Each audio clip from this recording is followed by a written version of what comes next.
welcome to Taco Corner with me. We get asked a fair bit about why we weld up wheels instead of just bolting them together, and it depends on the wheels a bit, so I thought we'd go through and show you what the story is with them. So, classic 3-piece wheel. 30 bolts, BBS-RS, sandwich mount, so we've got a centre, lip on the front, barrel on the back. Now the thing to note here is how close the bolts are together, and there's 30 of them. Basically this is your go-to if you're going to design a 3-piece wheel. Start with these guys, they've been around forever, they're one of the better wheels, most copied wheel in the world actually, but it's where we started with them. Anyway, damn good wheel. So, not welded. That's because of the bolt gap, and that's what we're going to talk about here, bolt gap. Okay, so Mark III, 6 bolts. You see the gap? You couldn't run this not welded.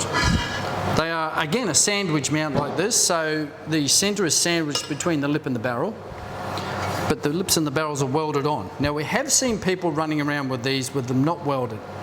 That's not a real good idea. If they're not welded, they will flex in between the bolts, and with the flexing back and forth, they will actually crack through here, and that could happen when you're doing 60 miles an hour, 100 kilometres an hour down the freeway, and your tyre will explosively deflate, which is, you're not going to have a good day, really. You're not going to have a good day at all.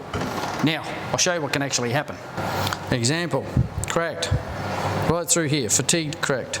This one's actually got bolts quite close together, but it's got a small centre, and they were only very small bolts, 6mm bolts, plus a fair bit of leverage, and a low profile tyre. So if you imagine the leverage on this, around corners, flexing back and forth, cracked from there to there. Not good, not real good at all.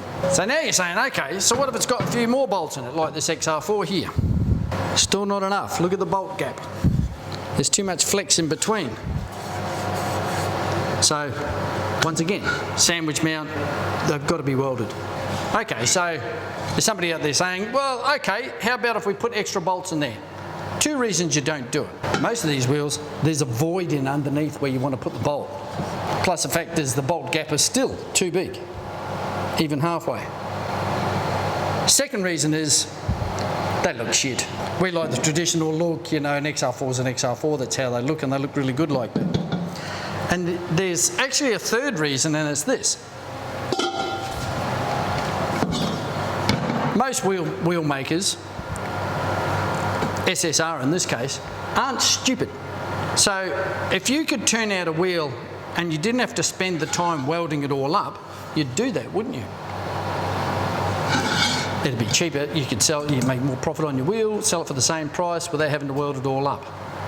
Not safe. They've got to be welded, guys. They need to be welded. It's all about that bolt gap. Rays are really good wheels. These are one of the earlier designs. 20 bolts, and that's about your minimum gap. This is a 14-inch wheel. Now if you think you expand this out to a 15, your bolt gap's going to get a bit bigger. And that's about the limit. Step lip, flat lip, it's all about the size of the centre. Further you get out, of course, the further apart those bolts get. 15-inch step lip, 20 bolts is about the limit for 20 bolt wheels. But you see all these rose ones, full 3-piece, sealed in the centre. So next time you think, oh, if I just get some lips and just cut off the old ones and bolt the new ones on, don't do it. Because you'll end up having a bad day, trust me, okay? Weld them up, teach yourself how to TIG. It's not hard, it just takes a bit of practice.